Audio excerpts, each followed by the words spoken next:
Hello and welcome to Deep Cuts the Game, the movie trivia podcast with great movies and great guests. Every week I bring on three interesting people, give them three movies, and challenge them to pull at the most obscure actors they can. The deeper the cut, the more points they earn. I'm your host, Jeff Penn, and with me as always, well, for the first time ever, Alex Young is not here, and we'll see how it goes. I was really nervous today, but seeing Amanda Jane and Brantley Palmer here, I'm feeling a little better because very familiar faces. Brantley, you were here our last episode when we spoke to Bo Jesse Christopher. So that was a good one. Amanda, I just posted your most recent episode with our friends from the Petrified podcast. And I was just saying, you are now, how many different podcasts are you co-hosting, Amanda? Officially? Officially. Well, see, I have one in the works that's kind of a sister podcast of Pleasers and Punishers that won't drop till next year. So that's my unofficial fourth, but officially three. I've got Don't Be Crazy, which is just a general film podcast, and we're on a little bit of a hiatus right now. And then I have Pleasers and Punishers, which looks at movies people love to watch, movies that ruin your today, tomorrow, and yesterday, and all things kinky and queer. And then I have brought my true crime producing hat to Murder Made Fiction, where we look at fictional adaptations of true crime. And we're starting this month off with, I don't know when this episode's going to get posted, but June is when we're recording. And we started June with Leopold and Loeb. And if you want to hear my entire deep dive, which includes me reading Nathan Leopold's autobiography, please check it out. I've done a lot of research. I did listen to the primer today before this, and I was like, what movies did this get made into? And I was like, I came up with two, and you gave me a list of about six or seven other ones. So it is interesting how like true life stories kind of get made again and again and again. Not, and some of them are very good. Like Rope is honestly one of my favorite Hitchcock movies. Yeah. Same. And that's an interesting one because that one is very fictional. They just took the idea and ran with it versus Compulsion and Swoon, which are almost purporting to tell the true story. But Swoon does it through a new queer cinema lens of the 90s, whereas Compulsion changes the names and kind of feels like the advent of a Law and Order episode. So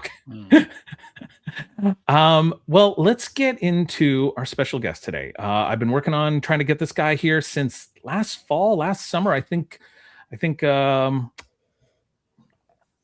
my gosh, and for a guy who's supposed to do a show where people remembers people's names, Keith Coogan, I think might have mentioned trying to get Courtney onto the show. There you go. So reached out to him in the fall, and we was some back and forth, and finally he's here because also I think John Philbin also said to try to get you on the show. He threw you and John Franklin out, and I was like, oh, John Franklin would be really neat because I think people forget that he was is it Cousin It and all the Addams Family? Correct. Yeah. As well as Isaac and Korn, and he's also a writer, so he'd probably be much more of a smart guy to have on. Well, let's introduce him officially. Our guest today is an actor whose career spans more than 4 decades, which pains me to say because I've been watching him since the very beginning, so it's only aging me as much as it's aging him. And his work includes some of the most memorable films in the 80s and beyond. Whether you know him as the fiery Malachi from Children of the Corn, Stealing a Dance in Back to the Future, or getting upset with his childhood friend Patrick Dempsey in Can't Buy Me Love, or from countless other appearances across film and television, he's built a career playing unforgettable characters. We're excited to welcome an actor, musician, and all-around pop culture icon, Courtney Gains, to Deep Cuts the Game. Courtney, thanks for being here. Sure. Just no one told me this was a game, so I have no idea. Well, it's all kind good, of like, man. I'll do what I can. What was the old This Is Your Life kind of show where people like that's kind of what this is like without hopefully being as embarrassing. I think there was some actress that got put on This Is Her Life and she didn't know that's what it was going to be and she walked out immediately. You got to look at it. It was someone very famous and they brought and she's like, I thought I was doing like some ABC like late night special and all of a sudden they started bringing out people from her past and she was like, fuck it, I'm out of here. Ain't doing it. Yeah, I'll look that one up. My closet, I'm out of here.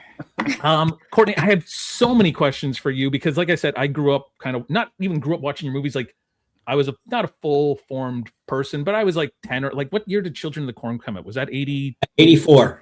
84. Okay, so I was 8. I probably didn't see Children of the Corn right away, but I definitely saw Can't Buy Me Love, and I think I love Can't Buy Me Love, but I think for anyone who was my age, it kind of gave us this idea that don't worry. When you go to high school, everything's going to be okay. You'll work it out. Everyone, don't worry. Even if people go their separate ways and become jocks, or some people become cool, don't worry. Someone's going to give a nice speech in the courtyard, and everyone's going to be friends at the end of the movie. And you know what? That shit does not happen. Did you give people, watch this DVD, man, so you can become cool? I can remember seeing it. Yeah, I can remember seeing it in the theater with a good friend. I think that was like 87 or something like that. Can't Buy Me Love. So I'm 11. I see it with a friend, and a few years later, you're in high school, and he became one of those guys. Hey, well, that's the story, right? And I became Patrick Dempsey. I became, story.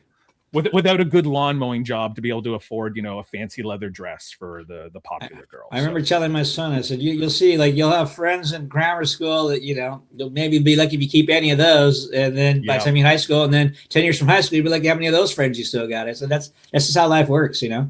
That's why I have 3 tight buddies that I grew up with in grammar school who I always say know me for the crazy little shit I really am, and we're still pals. So I cherish those people because, they know me. They like really know me and have been around way before anybody was nice to me because, I did a movie or two. Because who you were. Yeah. Those things are. So you started, not super young, but doing Children of the Corn. And that was your like first TV or movie appearance. Had you done any commercials or anything like that when you? I did one commercial before that for Safeguard soap that I don't know if I've ever seen. And but there's a story with it that's pretty funny. So I'm doing the thing. I keep hearing this one guy going like 15, 10, 25. I have no idea what the hell he's talking about.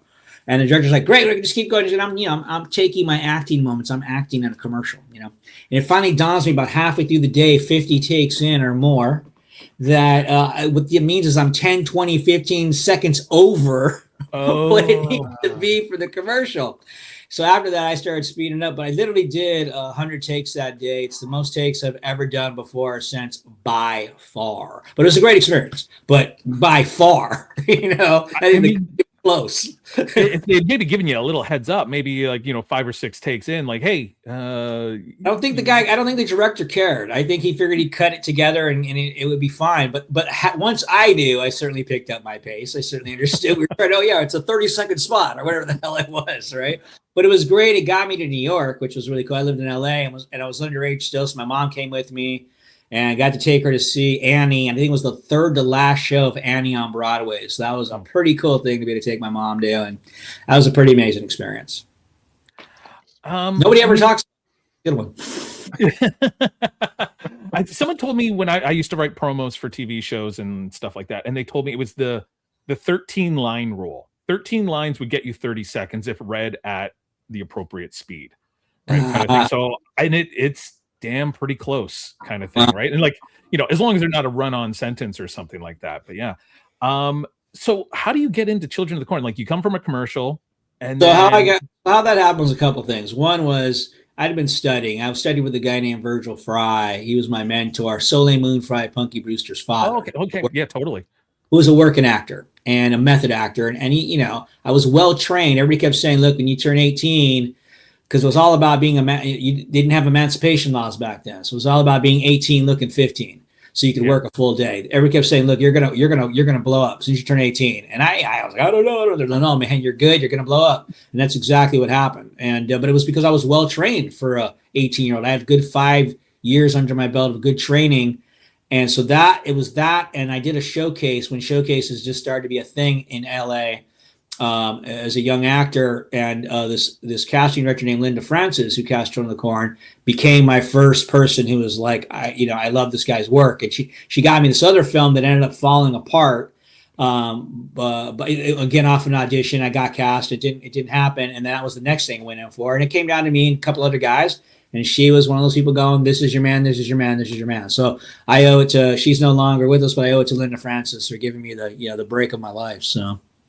Yeah. We've talked to a few people, especially back in like kind of the 80s and 90s. It was like right place, right time, right? Like is just certainly being 18, looking 15 was definitely the right time. As teen cinema blowing up, that was an important component. So if you had some training, that separated you from a lot of people.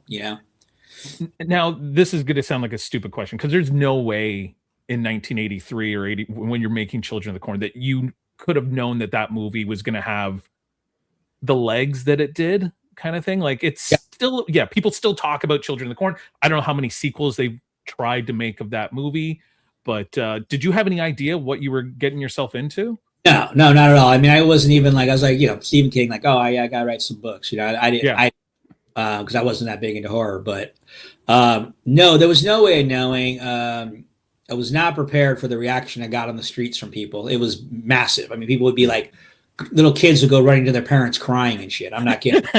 People come in to me and saying, I have nightmares about you. I mean, it's crazy stuff. I've heard that now 1,000 times, and I'm in people's nightmares, in their dreams, which is pretty incredible to think that you could get into somebody's subconscious like that. But also, it was just a B movie. It was just a B horror movie. B horror movies were not taken that seriously. So, it got, by the critics, they blew it off pretty big. But what they didn't know, and what none of us knew, was that horror over that next 40 years would become completely mainstream. Is that a cat you're petting over there? Yeah, it is. Yeah. It's like Dr. Evil over there with his cat. Yeah. She keeps jumping up. Godfather scene. I was doing a little Godfather scene over here. Please give me the job, Godfather. So yeah, who knew that horror would go mainstream? Who knew that style of film would become something that now is on television? So there was just no way of knowing any of that. So here we are. And now, you have a new film. I believe it's The Barn 3. Speaking of horror. Yes. Yeah, I was going to say, you've kind of, stuck with horror because, like you said, it's kind of the place to get a movie made, right? Like, horror's the place to be.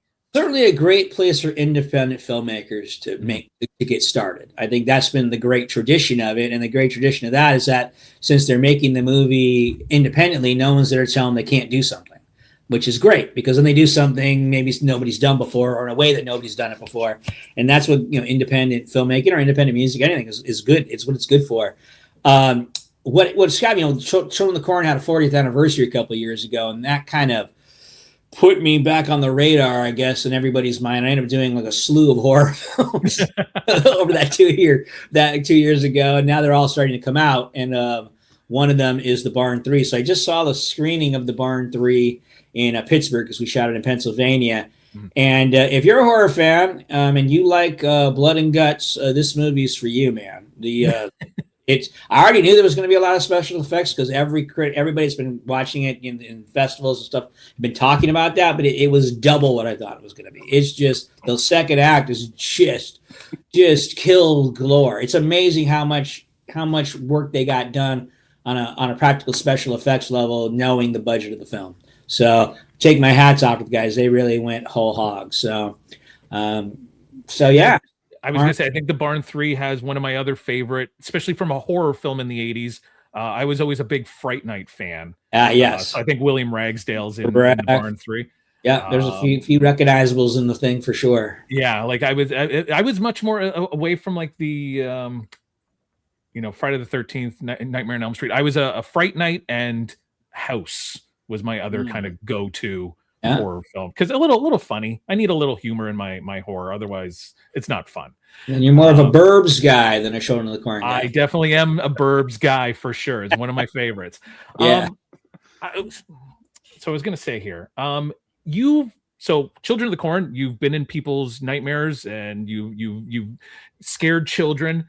We talked about Can't Buy Me Love, where you're a very relatable, much more realistic teenager than, for the people who love The Breakfast Club and stuff like that. There is no kind of like normal guy in The Breakfast Club. Everyone's like, they're the stereotypical, and which is fine. And then, little hyper reality, those John Hughes films. Yeah. Yes. Whereas, and then, you're in Colors, and you're in The Burbs. You've kind of played all over the place. Correct. When you're working as an actor in the 80s, were you looking for a certain type of role, or were you just kind of, something came up? Well, it really started with the reaction that Children of the Corn got, right? It was so big. I was like, holy shit, I can't do this again. I'm going to get pigeonholed, So I really made a conscious decision in my 80s run to not play the same character twice. And that really was probably the smartest thing I've ever done in my career, because I had my eye on making the transition. I had seen young actors who didn't make the transition. I was into adult acting, getting by on cutesy and looks and all that bullshit. I was all about the work. So I definitely didn't want to just be an actor who only worked as a teenager. So I was still working on craft, and I still had my eye on the prize. And I figured one of the best ways to do that was to show that I had range and show that I was a real character actor. And the fact that I ended up having, successes in many genres, I think really helped. And so I think it was kind of hard to deny that I didn't have some kind of chops, because like you said, I played a variety of characters in dramas and comedies and things, and showed that I wasn't just a kid actor. At least that was my goal, and I think it worked, because I'm still doing it. So yeah, like I said, 40 plus years. So no, it's pretty incredible. And I like asking this question. Sometimes people are like, nope, don't know, really, wasn't the same people. But we had on Earl Brown, Earl Brown came on, and we were talking about people he was auditioning against, especially early in his career. Yeah. And he's like, he was up against, like, it was James Gandolfini and Philip Seymour Hoffman. And he's like, I would lose out to those guys. And I was like, fair enough. I mean, like, those are some pretty good. He's like, yeah. Keith Coogan. I saw Keith Coogan a lot. I was gonna say, who was someone that you kind of found yourself up against, and you're like, all the redheads: Eric Stoltz, Keith Coogan, a couple other ones. Blanking on the guy. Shit, the guy. I was gonna say, were you ever works all the time now? See, we're doing the game already. The guy whose sisters works, who was just in that huge lawsuit, who's married to the dude that Ryan what's his face, who has the cell phone. Lively. But Robin Lively's her sister. Robin Lively is the sister. So what's her brother's name? Ernie. Oh, they have Ernie. No, Ernie the dad. No, Ernie might be there's an actor named Jason, Ernie Lively. Jason. Jason not part of the Lively family? He was in one of the Lampoons and. Okay, yes, totally. I was going to say he was a guy. The European Vacation would have been the guy that would have been like, but nothing against him. But I appreciate your work more than I hated him. In that chapeau. He actually studied in my class for about 6 did he really? Yeah, and the one with Virgil Fry, and then his dad started teaching. But yeah, no, he's a nice guy though. But I'm just saying, these were the usual suspects. For sure. But yeah, Eric Stoltz, that makes sense. Right around the same. Yeah, he time. beat me. He beat me out for Mask. That really pissed me off. And then we ended up doing Memphis Belle together. And he didn't know the first one I was ever supposed to do. I didn't get to do. It was called Lucky 13. It was written for me. He ended up doing it because I got that commercial, and I was underage, and the producers panicked that they might get caught because I was basically telling everybody I was 18.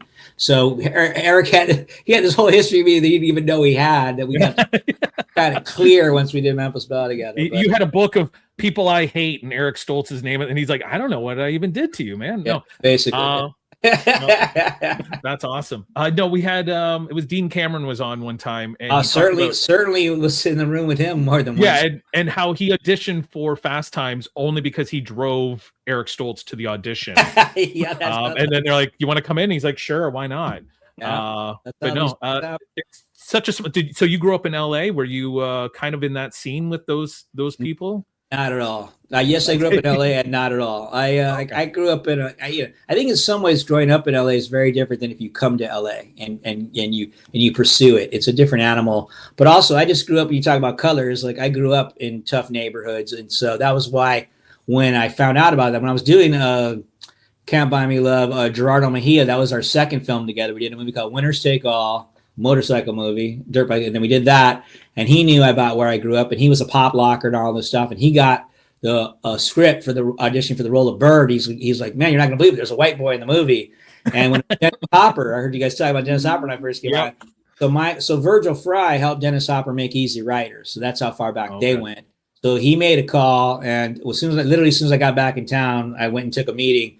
5-minute meeting, and they gave me the job because they couldn't find anybody who knew anything about that stuff. And I really wanted to play the character because I knew there was white guys in the gangs, and I'd never seen a gang movie that I thought was worth a shit.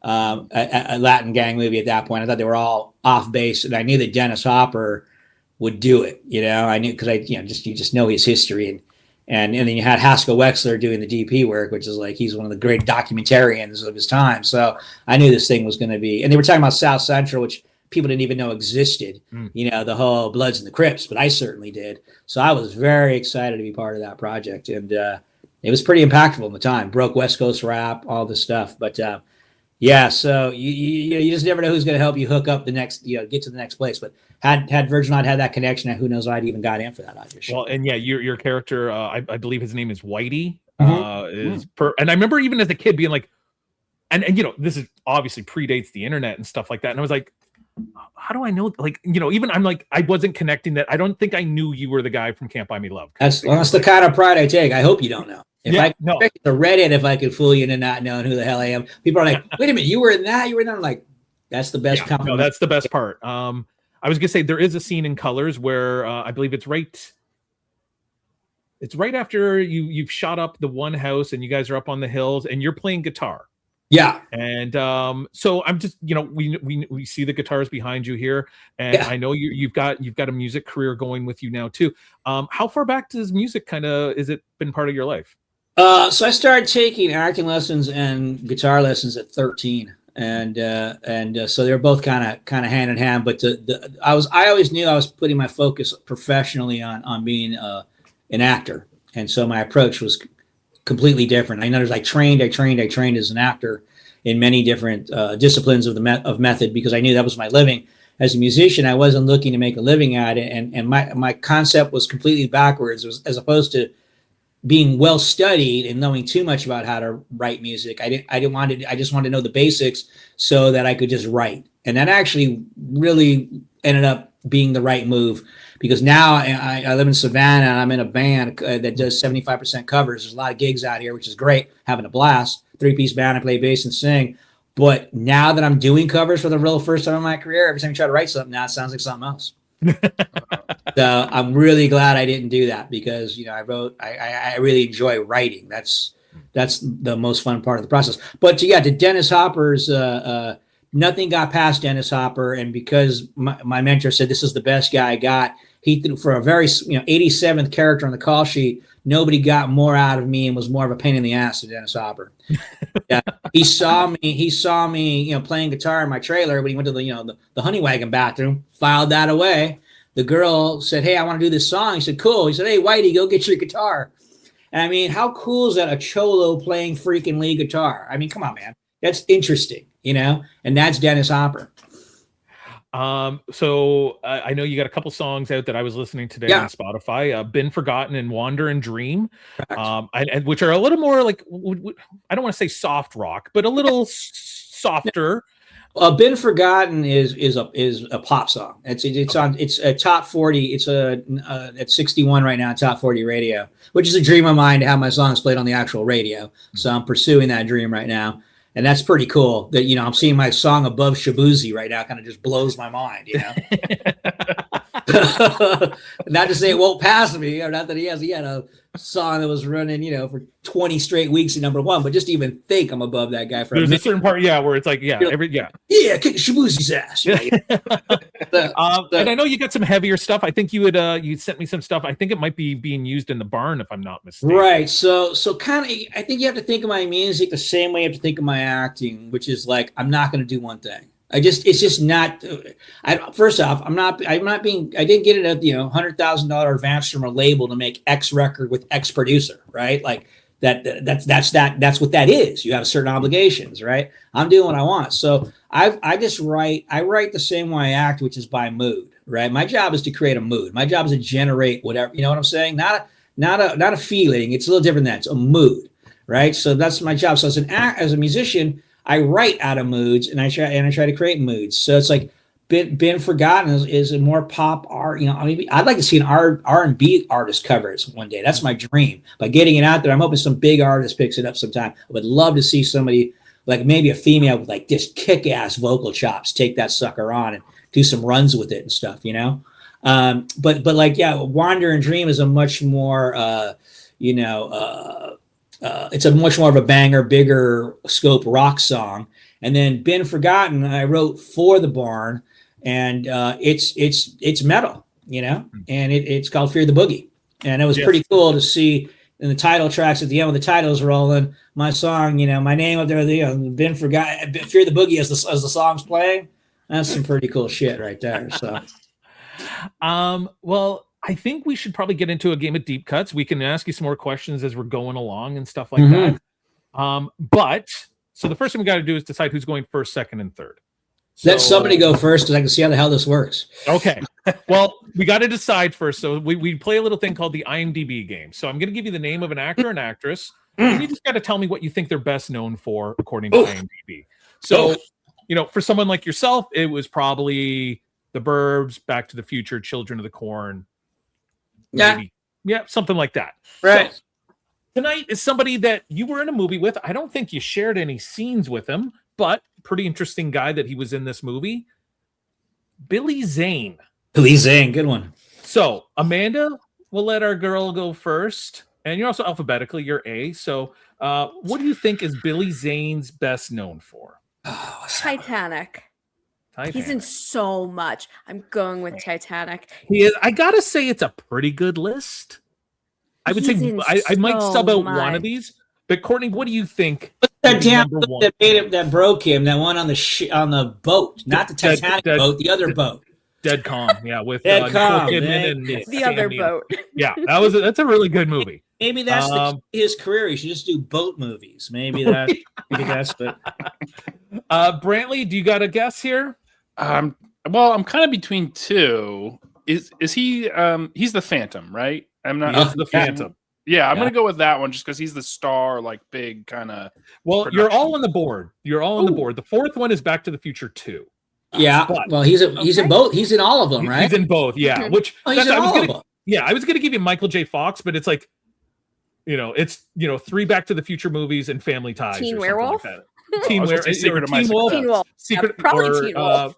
Spin City would have been a decent one too. Yeah. But can we talk Billy Zane for a second before we go on to the next subject? Yeah, for sure. Please. Number one, I want to say this. I've said this many times. I've worked with him, obviously, and I've known him. Yeah. But that dude was robbed for Best Supporting Actor in the Titanic. I mean, who did he piss off that he didn't even get a nomination? That's what No, I'm serious. Who did he piss off? Because that was a great. I mean, who could you cast to do a better job in that role than Billy Zane?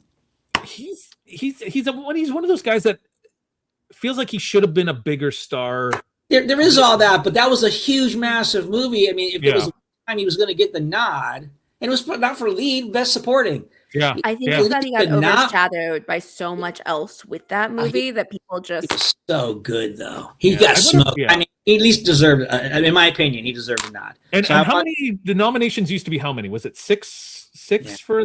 And now, and I know films now it's up to what, like 9 or something like that. It's just 10, like I think 10. So I don't know if I don't pay attention to the awards too much. I don't know if they've done that with actors and actresses, if they've expanded the nomination. No, it's just everybody else got nominated. I mean, all the other big actors got on him. So my favorite one year that the same guy got nominated for Best Actor and Best Supporting Actor for the same role in the same movie. And I believe the movie is Going My Way. And I only remember it because this is a year that had great movies. And then there's that thing. And I'm like, of course this got Oscar nominations. It's about a Catholic priest and the Hays Code is going on. So morality bullshit. And there's legit hot movies. Gotcha.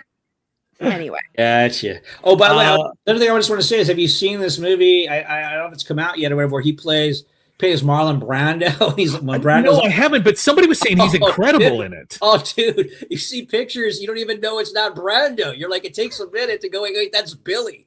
It's incredible. Yeah, I don't know if the movie's great. I don't know, but him as Brando is like mind blowing, man. Yeah, somebody was like, he's really great in that. So that's good to hear. Amanda, you are the closest. Titanic was number 1.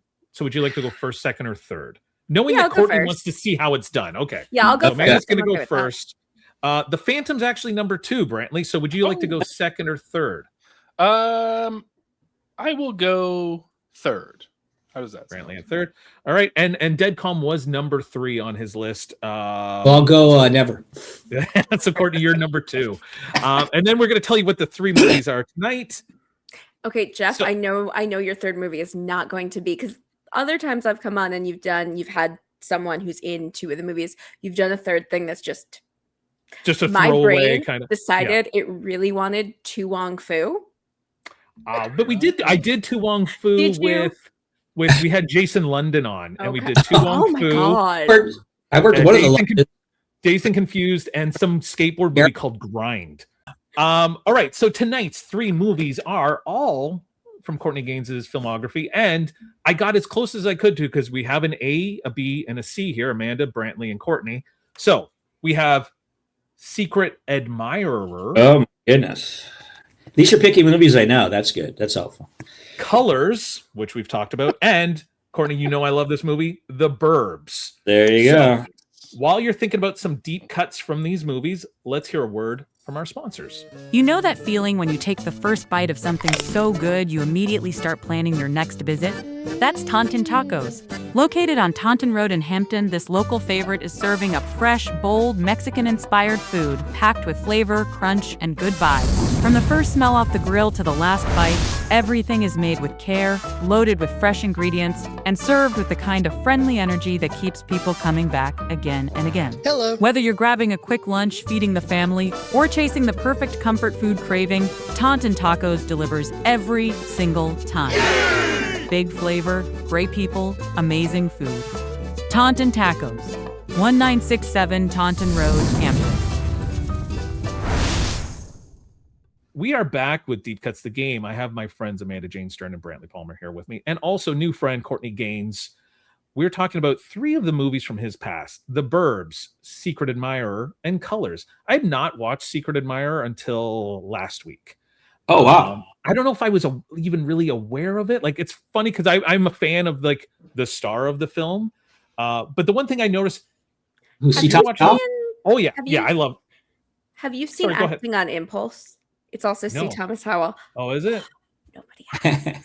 I like C. Thomas. Yeah. It's like a parody of erotic thrillers, but it's brilliant. It would be funny if kids tried to watch that movie now, because the whole opening is all someone's note in cursive. It'd be like kids nowadays would be like, I don't know what's happening. Like, what is this opening credits where someone's just handwriting something?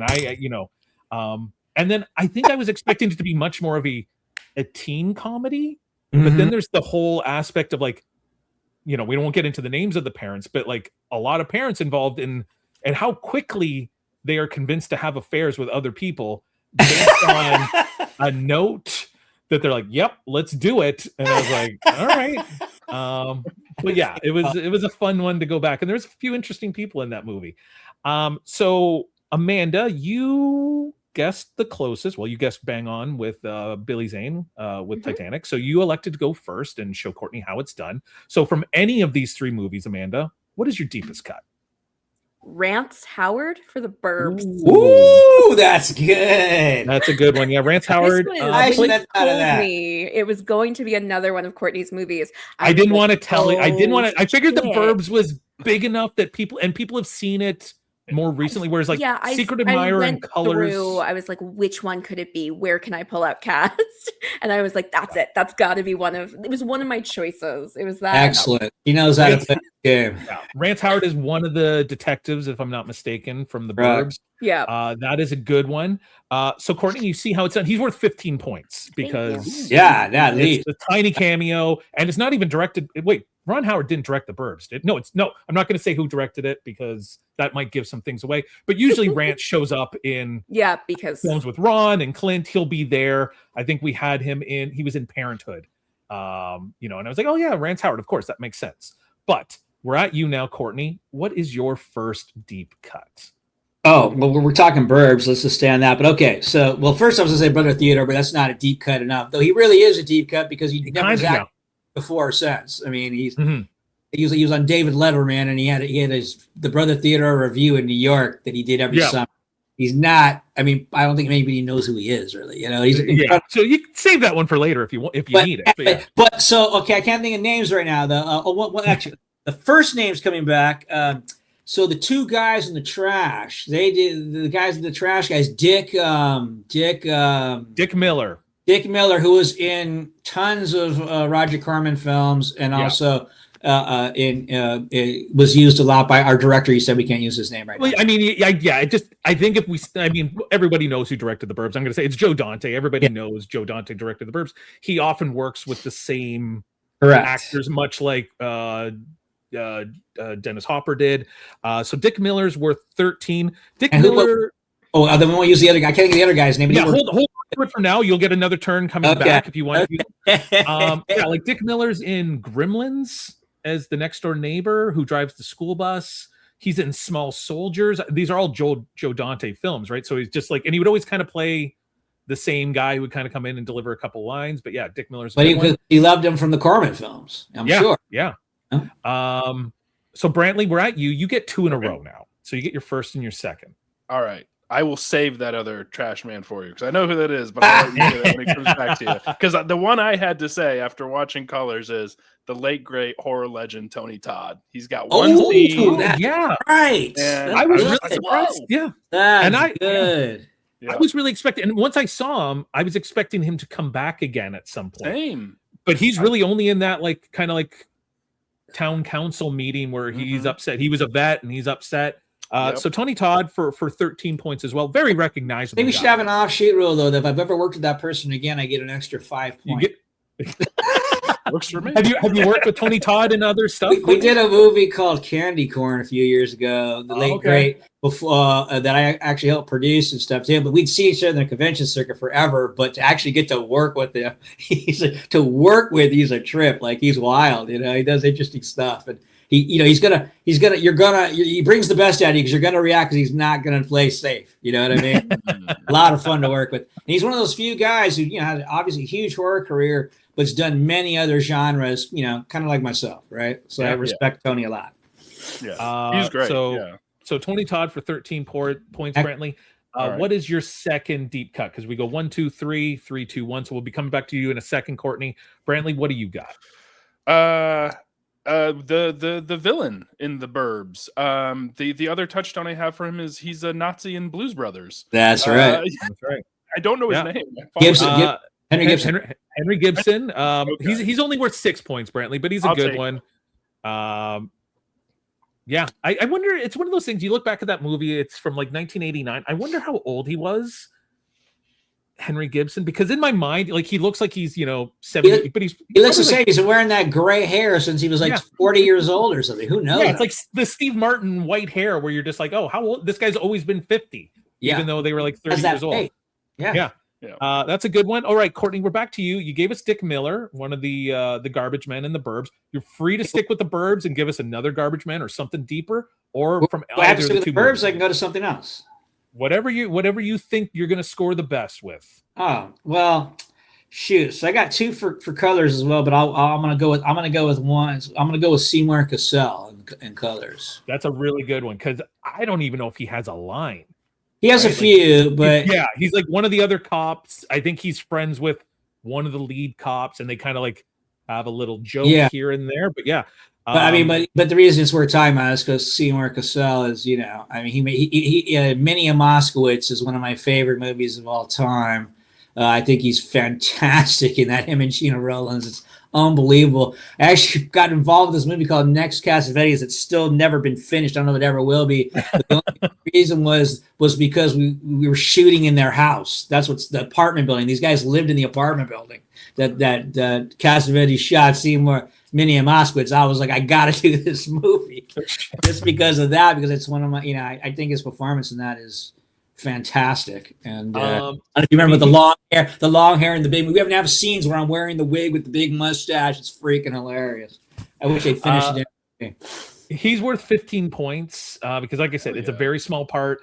I didn't really know who he was until Rushmore. Yeah, but but if you go historically, he was Cassavetes' guy. Yeah, one of those. Yeah, all of Cassavetes' movies. Yeah, and it's one of those things I've gone back and now seen him more in like the indie films and stuff like that. That I'm like, oh, it's him again. But it's kind of I didn't know who he was until Rushmore. So he's worth 15 points. That's a good one. Amanda, you get 2 in a row. Yes. What's your second and third? I'm gonna go with my favorite. There's a fish in the percolator, Jack Nance. It's like his first line in Twin Peaks. There's a fish in the percolator. Yeah, Jack Nance. I was gonna say, yeah, I know him from Twin Peaks. So he's worth 14 points for Jack Nance. Cool. That's He's too I had good him at this. written as- yeah. He's too good at this. I had him And written down as then- David Lynch actor because I didn't know his name. Yes. Yeah, That's why David he's Lynch, a David Lynch yeah. guy. fair Well, enough. Dennis Yeah. Hopper was a David Lynch, you know. Yeah. Thank you. I love Blue Velvet. I've seen the movie Blue so Velvet, many awesome. times. I've seen Awesome. it in 35 millimeter at the theater multiple times.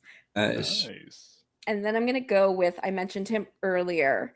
And I guess he's not part of the family that I thought he was part of, but Ernie Lively. Ernie Lively, yeah, is in Secret Admirer. I thought he was Really? a member of that family. He's like a security guard or something like that. I don't even know if he has a line. I don't know.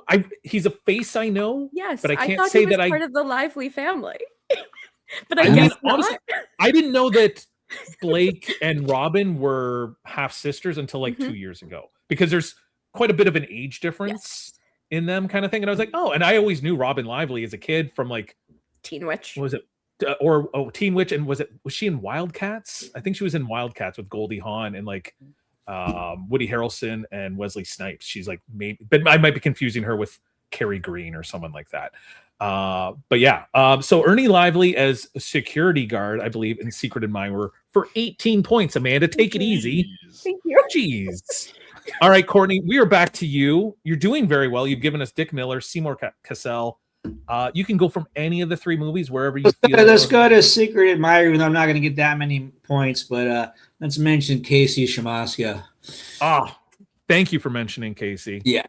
I'm going to mention people I like, even if I don't get as many points. He and I did like 3 projects together as well. What else have you worked with Casey on? Back to the Future. That's right. He's one of Biff's guys, right? Yeah, and Secret Admirer was like, I think his first thing coming from Chicago. And then we did a movie of the week together called American Harvest that was on ABC back in the day during the Olympics. It was like a mini series or something. So we at that time we were hanging out for sure. So Casey, man.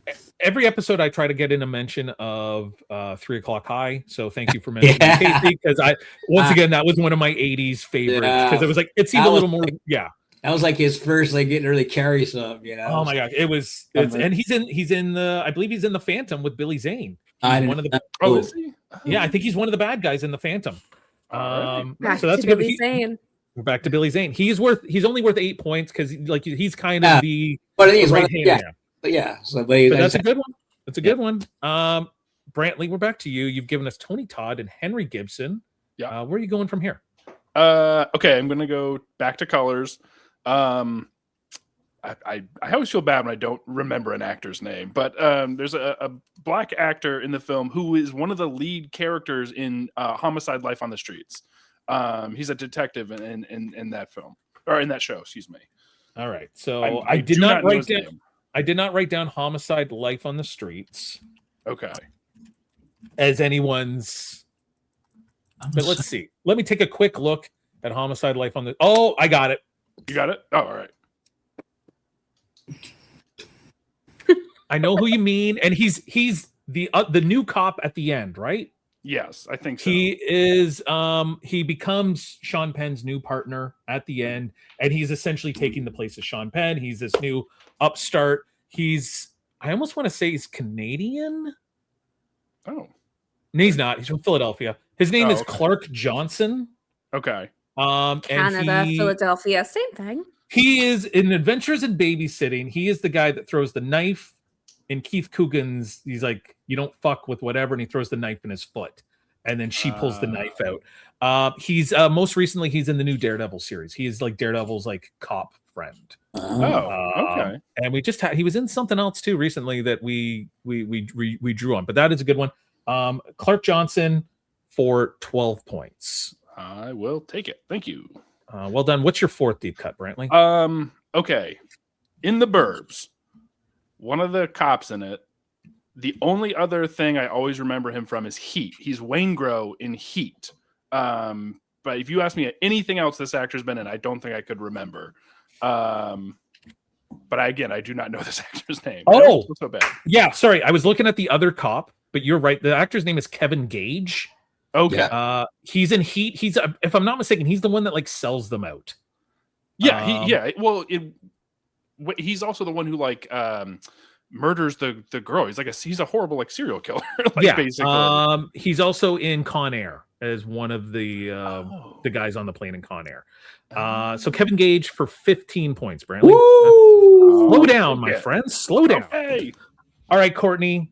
These guys are not making it easy on you. Usually, when we have a celebrity on, so I'm just going to talk to people I want to talk about.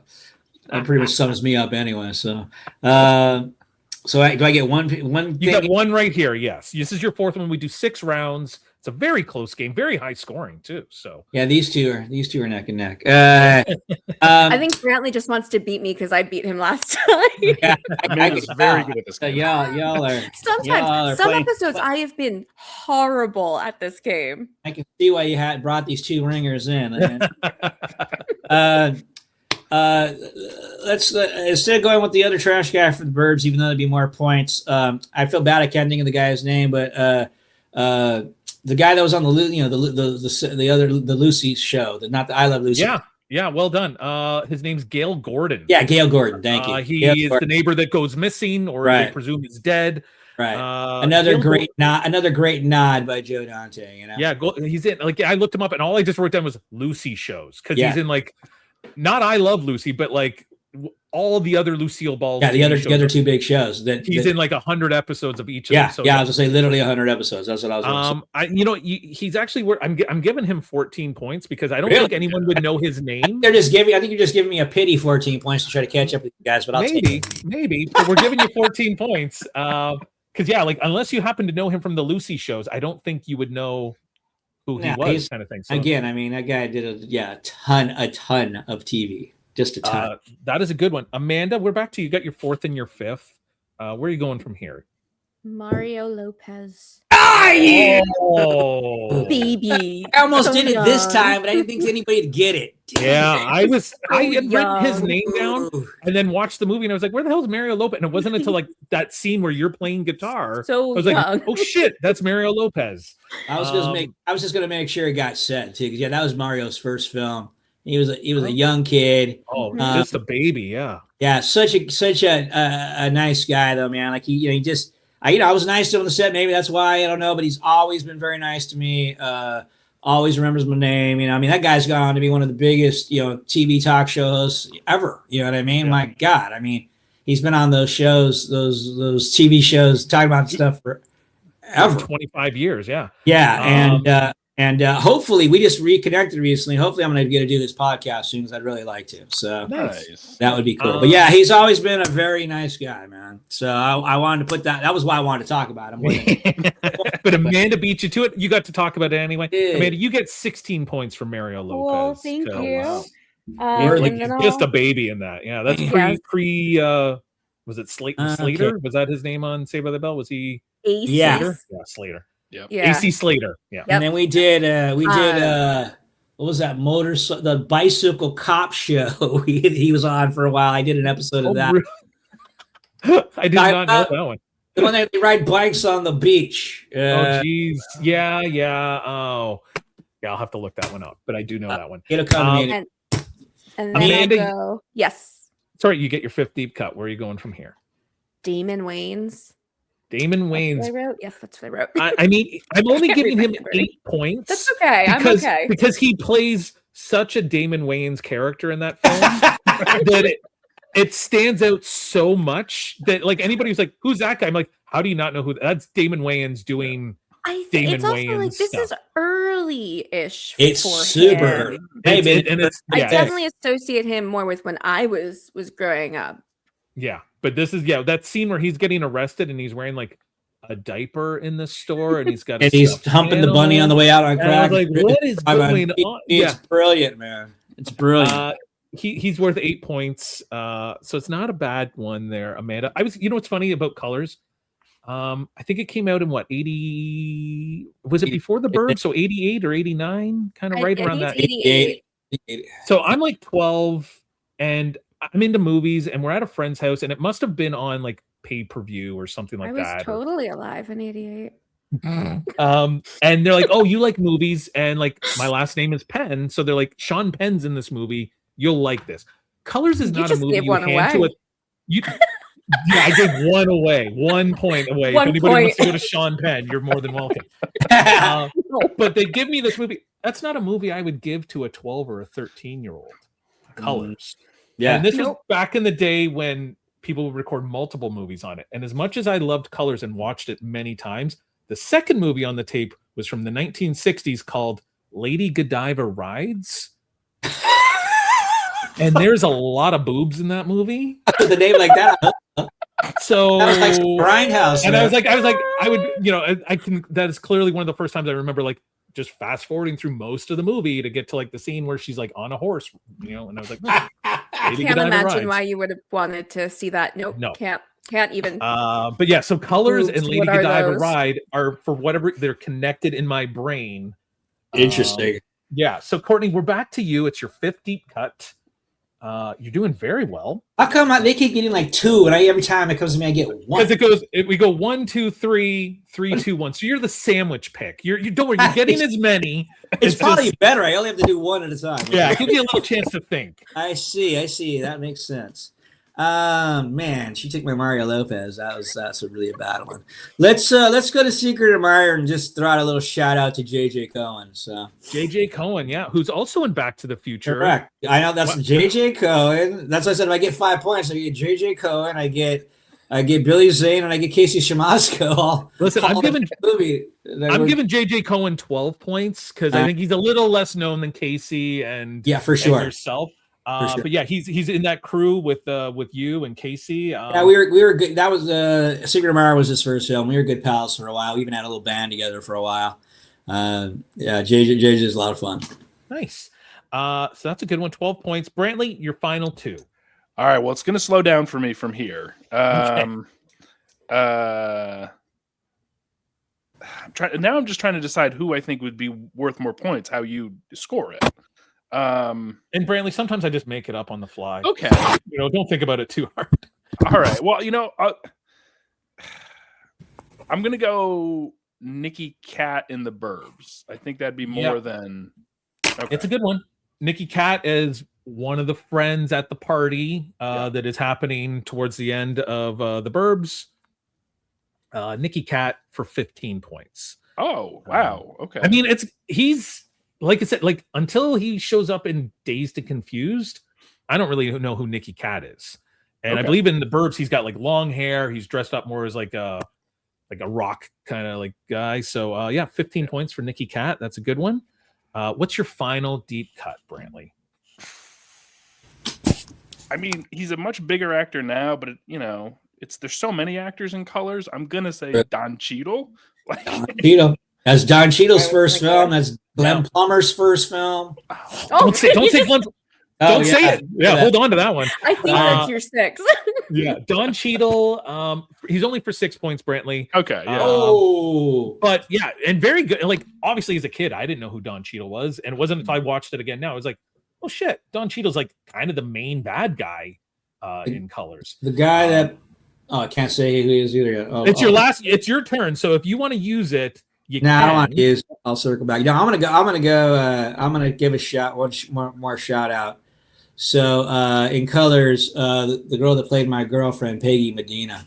Ooh, listen, that's an easy one for me. So Peggy was in class with me, and I know Peggy came in there and convinced them she was from the neighborhood when she grew up in the Valley because she had a grandma in the neighborhoods. But it was like she read him poetry, had him in tears, and gave him a job. So and that went that went on to get her. She got a couple of really good films after that. She played what was the movie with the bus? That was going to explode. Speed. Yeah, she played one of the detectives in that. They were all in the house. Got blown away. Back to Dennis Hopper. There you go. That's how she got it. Guy in Speed. Well, I'll tell you this. She's credited as Margaret Medina. She does not have an IMDb profile picture. I did not write her down for Colors because as I'm going through, there's 85 people in Colors. So I know her as Peggy because I've known her forever. But yeah, her name. No, that's fine. So the rule is you get 20 points automatically. That is the max amount of points we can give. You don't have it. I get 20 points. That's how it works. Yeah. If I haven't taken the time to write it down, and it's then he should have got 20 points for his guy. Yeah. He had a guy you had to look up.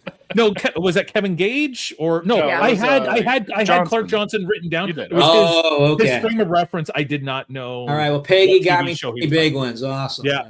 Perfect. So Amanda, we're on your final deep I'm just cut. throwing out my easiest D. Wallace.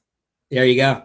Dee Wallace, Secret Admirer, who is Mhm. one of the first moms to decide having an affair is a viable option when Totally you find viable. out that your spouse is also having an affair. People probably best know her as the mom from E.T. The mom from Cujo. I mean, Oh, they that's right, cheat, Mom you from Cujo. cheat, even it out. From E.T., of course. And then she's just in the new show now called The Burrows. She's only in one episode. She gets killed right away. She never. Oh. No, it's on Netflix. It's from the Stranger Things guys.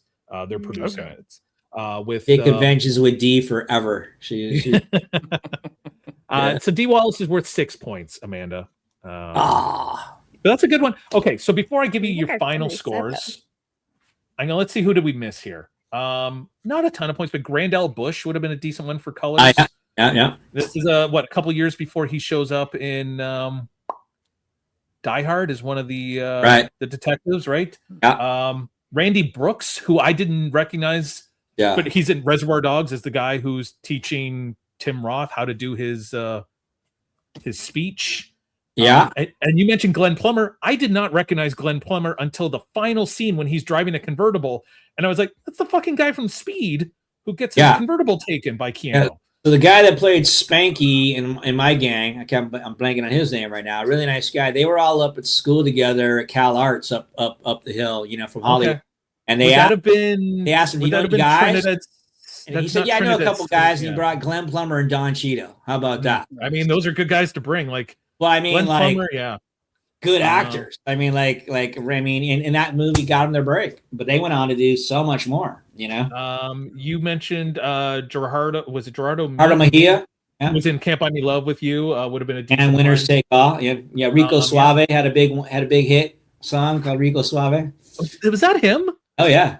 Shit, I didn't know that. Yeah. I didn't, and that's before Amanda's like, "What the hell are you talking about, Rico Suave?" And it's like, no, that was one of those summer hits from. And now he's out in Orange County somewhere. He's a preacher. Oh, really? Oh, wow. Yeah, he's reborn or whatever, man. One of I believe the older guy in your gang is Trinidad Silva. That's who I was going to throw out a shout out to, just for not for points, but for. So Trinidad was in. He had played the other character in Hill Street Blues. He was so great in Farmino. What are you talking? Yes. And he's such a great guy. And on a bummer note, he died in a car accident right before Colors came out. I was gonna say that year, yeah. Yeah, and he was gonna have a baby. And he was such a cool dude. It was such a blow for all of us, because he was just such a cool guy. And he did such a great job in that movie. He's in UHF. He's a good role in UHF that we did a couple weeks ago. Secret Admirer, you guys did pretty good on this one. The other parents in question, Cliff DeYoung, who I know from Flight of the Navigator, Fred Ward, who I did Sweet Home Alabama with. Cool. That's right. Sweet Home Alabama was almost our third movie. I was almost going to do it, and I was like, I can't do a rom-com right now, not with these other. I just, though I do love I am a big Ethan Embry fan, so I'm always trying to get Ethan to come on the show. Yeah. We got one of the other guys, the main guy with Casey and you is an actor named Jeffrey Blake, who I recognize him and my brain cannot figure out. No, he's a great character actor, man. He disappears. If you want to see Jeffrey, we did a miniseries called Texas Rising together that came out 2015, 2016. But Jeffrey's in see, it's terrible. Who directed Back to the Future? Spielberg. Zemeckis. Yes. Huh? Robert Zemeckis. Thank you, Zemeckis. He does Zemeckis films all the time. He's in the the Tom Hanks one, and he's in. Great. I did just what's the Tom Hanks? I did just look it up, and I was like, they're in that together. The Polar Express. No, not this one. There's only like 4 people in the Polar Express. Yeah. Forrest Gump. You wouldn't even recognize him. He looks so different. But he's gone on to have a really solid career too. A couple fun ones there. In a car, the Fred Ward rips the door open as actor Doug Savant, who people would know from Melrose Place. And then the guy who works at like there's a diner, a fast food place, and I know C. Thomas Howell is giving him a very complicated order. It's an actor named Ken Lerner. Yeah, I was wondering who that guy was. He looked so much. He also has a brother that his brother is in Elf as the guy who owns. He's not James Caan, but he's James Caan's boss in Elf. Fires him. And so and Ken Lerner is also was in the TV show The Goldbergs. He as the next door neighbor. So much like the teacher in Bueller, like Ben Stein. That's his name. What's his Now I'll post some pictures after, and you'll be like, "Oh, I know that guy." The Burbs. Did we see? Okay, so you actually got to work with both Corys. Maybe you didn't work with them, but you had Corey Haim in Secret Admirer, and you had Corey Feldman in The Burbs a few years later. That's right. Corey Haim was like even more of a kid. My God. Yeah, oh my gosh, he was so tiny. I ever put that two together. Yeah, I've worked with the Corey brothers. You got Wendy Shaw was a good one in The Burbs. Always a fan of Wendy. You mentioned Brother Theodore. The only thing I had down for him in The Burb is he was the voice in The Last Unicorn, a cartoon I remember as a kid watching a ton of. And he did a lot of the Lord of the Rings cartoons, like those. Did he really? Yeah, he was.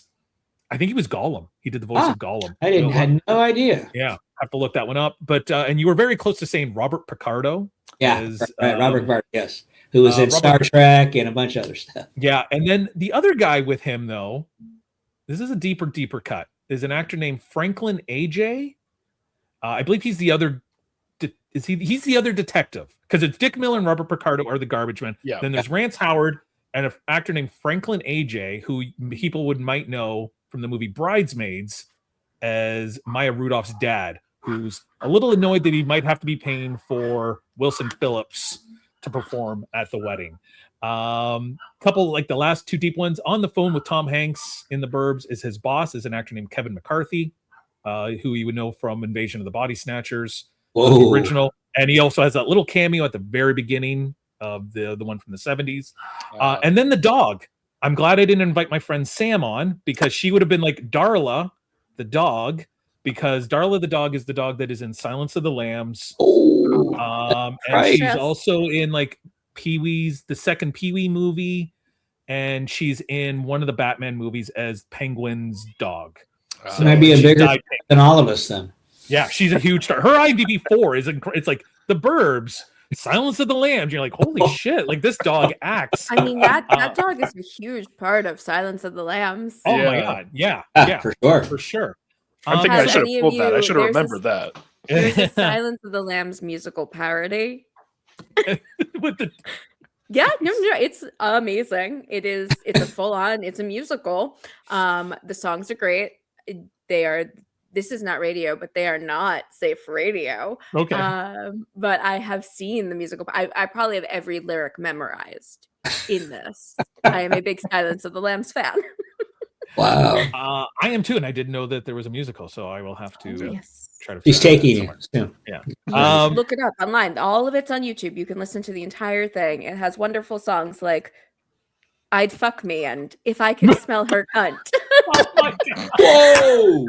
Amanda's allowed to say that word. I'm not. So I'll check that one out.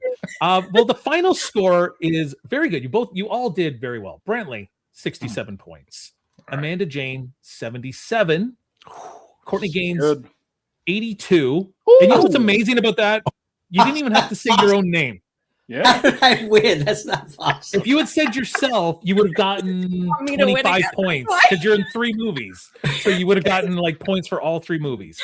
No, I could have got 20 points. It was a small one. The Peggy Medina one was a huge. Yeah, Peggy took me over the top. Thank you, Peggy. So Courtney, I know it's funny when I tell people that this is their prize, and we get to gauge their face when I tell them. But the prize is we asked them to suggest a future guest. Much like John Philbin suggested you.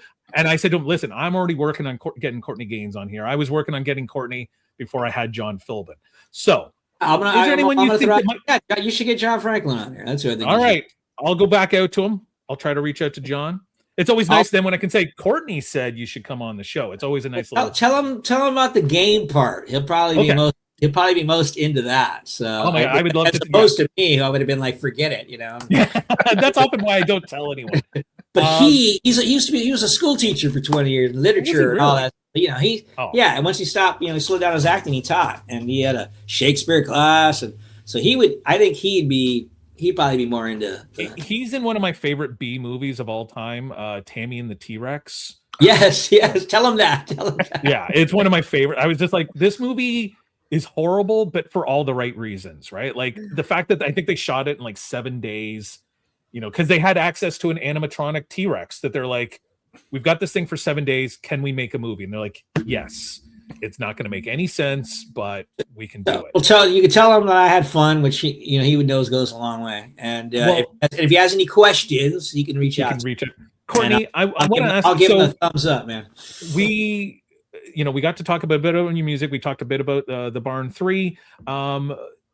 Where can people find your music? Yeah. What's the best place for people to listen to what you've got coming up? You can find music on Spotify, for sure. But also you can find me on my Courtney Gains group on Instagram and Facebook, and then also just Courtney Gains for Instagram and Facebook. Those are the best ways to find me. And I know you mentioned full record in August, so that's what's up, called Liberation. Perfect. Okay, because this is going to come out kind of mid-July, so we can help push that out a little bit as much as we can.